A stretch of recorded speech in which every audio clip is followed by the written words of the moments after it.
চলে এসেছি আবারও আমরা অসিত কাকুর ঘুগনি খেতে। কেমন আছো কাকিমা?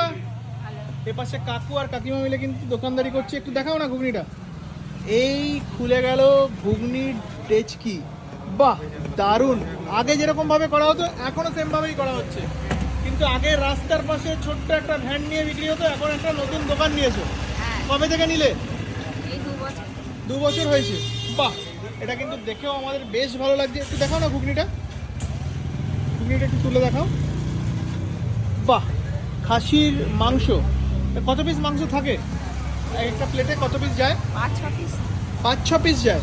বাহ, দাদা ভালো আছো তো? হ্যাঁ।